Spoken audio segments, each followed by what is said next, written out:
मोहतरम जनाब vice chancellor साहब, जनाब नुसरत मिर्ज़ा साहब, काज़मी साहब और दीगर रफ़क़ा, बिलखसूस हमारे मेहमान गिरामी जो इस इवेंट के लिए कराची से तशरीफ़ लाए, आप सब की आमद का बहुत शुक्रिया। बिलखसूस वो तलबा जो इस प्रोग्राम में शरीक हुए, यकीनन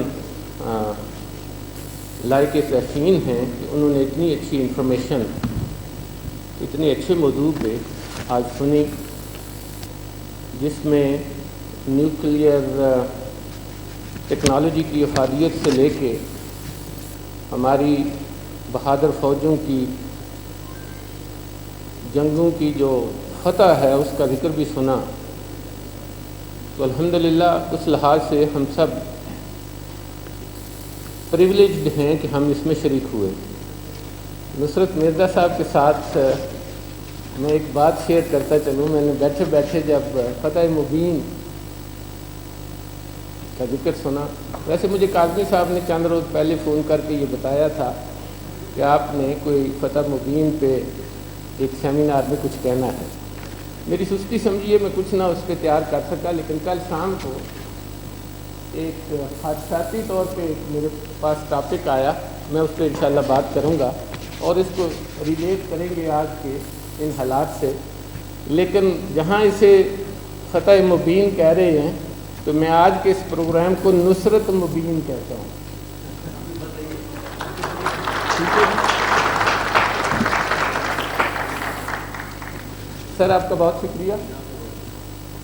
आपने हमें और हमारे तलबा को एक ऐसा मौका फराहम किया कि हम अपनी अमली ज़िंदगी में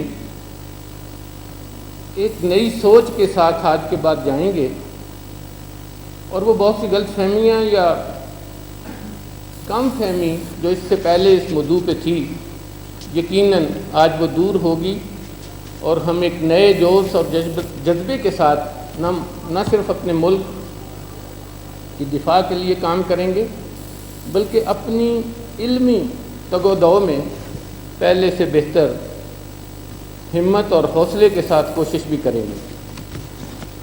सर, जहाँ एक मुल्क की सरहदों की हिफाजत एक बहादुर फ़ौज करती है, एक बहादुर कौम करती है, वहाँ जो मुल्क की वो सरहदें जो नज़रियाती सरहदें हैं उनका दिफा एक पढ़ी लिखी फ़ोर्स करती है, जो पढ़ी लिखी फ़ोर्स तलबा की शक्ल में और असातिज़ा की शक्ल में मौजूद होती है।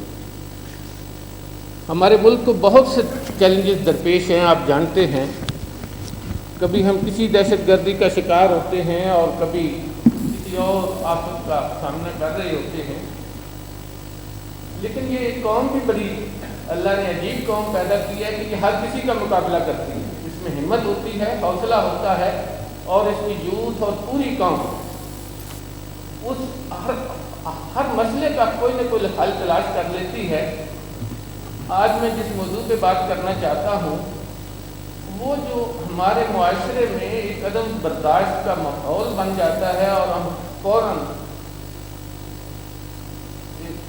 फतवे की शक्ल में भी और किसी दूसरी शक्ल में भी दूसरे लोगों का एहतराम नहीं करते, एक इख्तिलाफ राय का एहतराम नहीं करते। तो आज मेरा मौजू थोड़ा सा मुख्तसर सी बात है, लेकिन वो इख्तिलाफ राय का एहतराम है।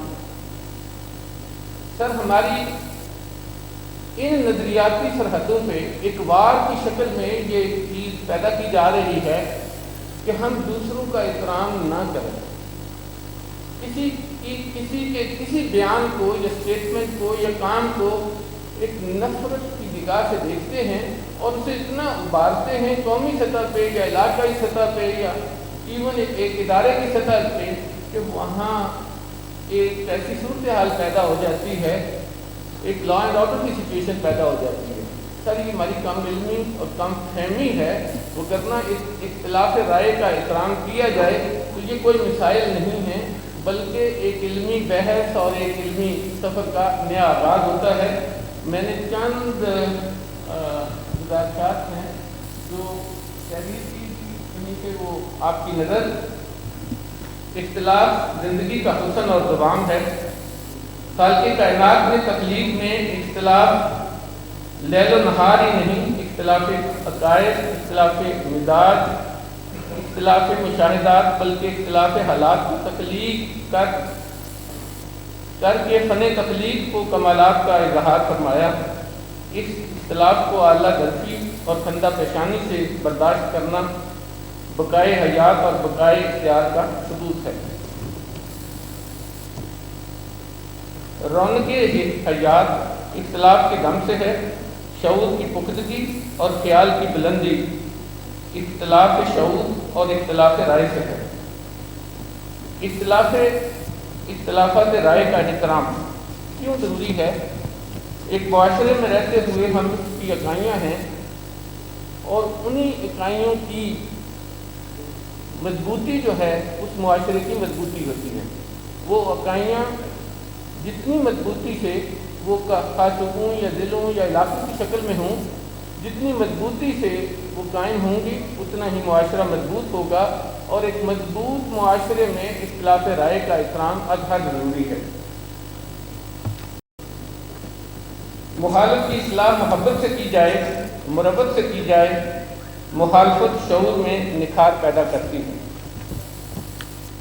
بعد مخالف بلند پروازی کا جینا ہے، اختلاف ہی بے قراری پیدا کرتا ہے۔ اختلاف کے دم سے زندگی جمود سے نکل کر تحریک بنتی ہے، جمود موت ہے۔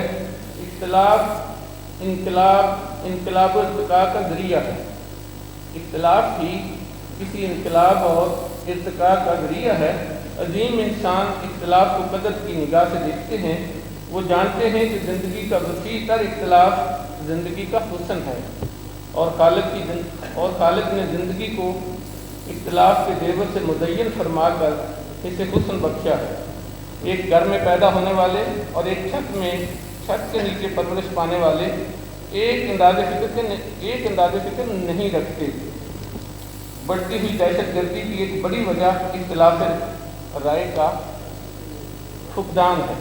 اگر ہم اختلاف رائے کا احترام کرنا شروع کر دیں تو یقیناً یہ جو دہشت گردی ہے یہ اپنی پہلی ہی شکل میں ختم ہو سکتی ہے۔ بالخصوص آج یونیورسٹیز میں جنم لینے والے گروہ دہشت گرد طلباء کی شکل میں کا آغاز بھی اختلاف رائے سے کا احترام نہ کرنے سے ہوتا ہے۔ آج کل بالخصوص جو ہماری یونیورسٹیز میں، بالخصوص جامعہ کراچی میں جو حالات پیش آئے اور آپ نے سن لیا، کہیں نہ کہیں کسی کے اختلاف رائے کا احترام نہیں ہوا تو کسی نے اپنا ایک گروپ بنا دیا۔ اسی طرح اور بہت سی وجوہات ہیں ہماری جو اختلاف رائے کو ہوا دیتی ہیں اور اس کا احترام نہیں کرنے میں ہمارے مسائل پیدا ہوتے ہیں۔ تو میں آج کی اس بحث کو، اس بات کو اس طرح سمیٹتا ہوں کہ آج ہم اس سوچ کے ساتھ جائیں کہ ہم سب نے ایک دوسرے کا اختلاف رائے کا احترام کرنا ہے۔ اسی میں ہماری زندگی ہے، اسی میں ہمارا مستقبل ہے، اور ہماری معاشرت بھی ہے، ہماری سماج بھی ہے۔ حقیقت یہ ہے کہ اگر ہم کھلے اور وسیع دل کے ساتھ دوسرے کا احترام کرنا سیکھ لیں تو ہمارے یہ مسائل جنم ہی نہیں لیتے، وہیں حل ہو جاتے ہیں۔ میں انہی الفاظ کے ساتھ آپ کا بہت شکریہ، اور ایک دفعہ پھر مرزا صاحب اور ان کی ٹیم کا بہت شکریہ، آپ تشریف لائے۔ یہاں ہمارے پرانے ساتھی ایک چوپال پروگرام ہوا تھا یہاں اسی حال میں، تو اس میں موسی صاحب تشریف لائے تھے، وہ بھی آنے ہوا تھا، اور ہمارے طلباء اور ہمارے اساتذہ اس میں شریک ہوئے تھے۔ سر یہ ایک بہت اچھی کاوش ہے، قومی سطح پر ایسے پروگرام کا انعقاد اس لیے بھی ضروری ہے کہ ہمارے طلباء کو ایک شناخت بھی ملے، ایک علاقے کی شناخت ملے، اور پھر ان کے جو علم ہے، جو ان کی مہارت ہے، ان کا ایکسپیرینس ہے، وہ پورے ملک سے شیئر ہو۔ ہمارے بہت مشکور ہے۔ Thank you.